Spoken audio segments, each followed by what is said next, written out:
Hey everybody, how y'all doing today? My name is Tay, and welcome back to my channel, Inspire Me, where I talk about current or relatable topics, all from a godly perspective.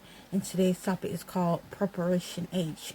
Now, I thought about this a while ago, just never, talked about it. So I don't know, I just thought about it. Maybe I seen a commercial or something, but I just thought it would be catchy. And then I thought about Preparation H, with the cream, the medicine, and I wanted to compare it to a spiritual perspective. Now, Preparation H in a spiritual perspective stands for Preparation Heaven. H is heaven. But Preparation H, the cream. Now, when I looked it up, it's pretty much a medication that is used temporarily to relieve swelling, burning, pain, and itching caused by hemorrhoids. With Preparation H spiritually, if you want to prepare for heaven, it's going to relieve burning of, the flames from hell. It's going to pretty much relieve you from the pain of hell, from your sin. Any burning, swelling from hell is going to be caused by sin. However, on this definition, it says a temporary relief. The only difference with, on a spiritual perspective, it's not going to be temporarily.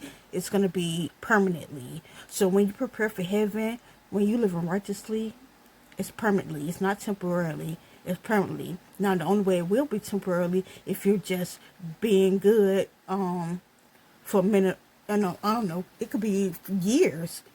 And you just being righteous, and all of a sudden you resort back to that same old man. So then that will be temporarily. But when you prepare for heaven, it's supposed to be permanently. So we all got to prepare for heaven permanently. I know when people go to a funeral, a lot of them say, they automatically assume like this person's in a better place now, and they're smiling down on us, and we'll see them one day. And I be want to say so bad, like, it's not everybody. How do you know they even made it to heaven? Like, why do you just assume just because somebody passed away that they automatically gonna go to heaven? Some people are not going to heaven; they're gonna go to hell.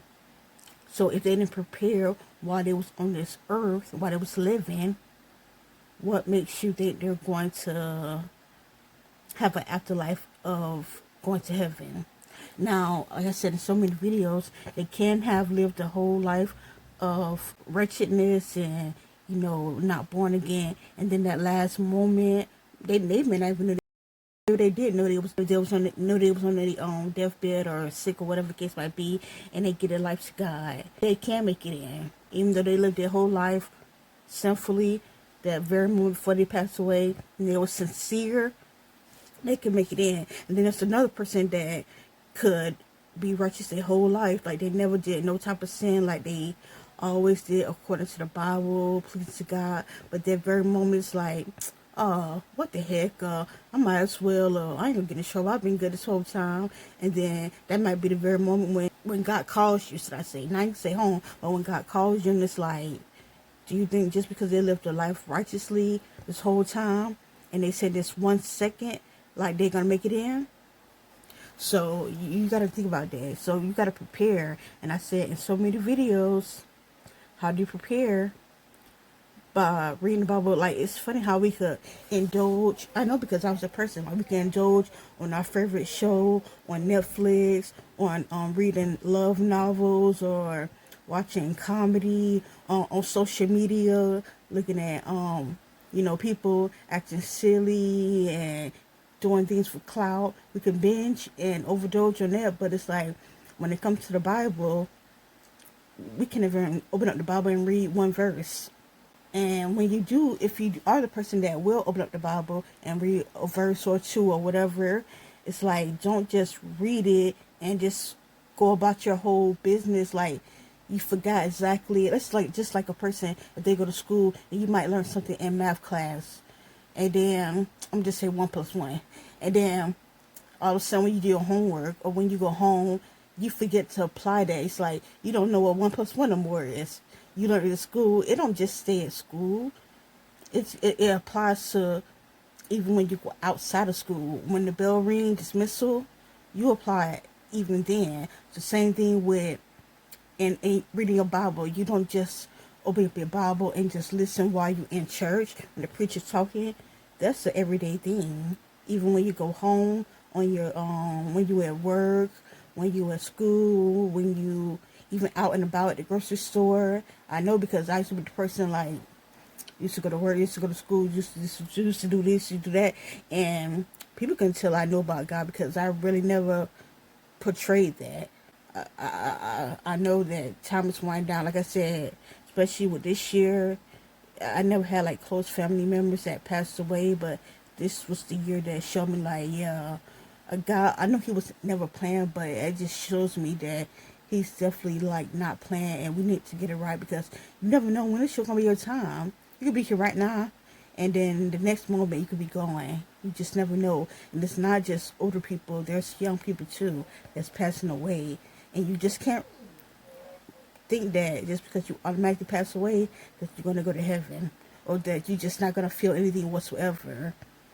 At that second, when a person do pass away, they might not feel nothing until God comes back and judge the world, and that's when he's going to determine if a person goes to heaven or hell. So don't just think that you're not going to feel nothing ever again, or don't think that you're automatically going to go to heaven, because it's far from the truth. Give your life to God, be born again, and accept him. I know a lot of people like to say, the sinner's prayer. Once you say the sinner's prayer, you're automatically saved. There's a little truth, but not all the way true, because it says in the Bible, faith without works is dead, and be a doer, not just a hearer. So you can quote the sinner's prayer, but if you're not living it, like you've been transformed from a sinner into a saint, it's like, yeah, you just quote it in vain. You have to live it out too. And it's not going to be easy sometimes. It might be hard. It might be in the flesh. I know because, yeah, sometimes I want to resort back to like, whew, and I got to remember like, girl, you born again. You can't be doing this. So, yeah, that's pretty much all I had to say regarding that, y'all. We have to get our life right. And it's not just to say it just because I want to say it, because I want to talk. It's the truth. So, yeah. Make sure you like, make sure you share, and also make sure you subscribe to my channel, y'all. Y'all have a blessed day.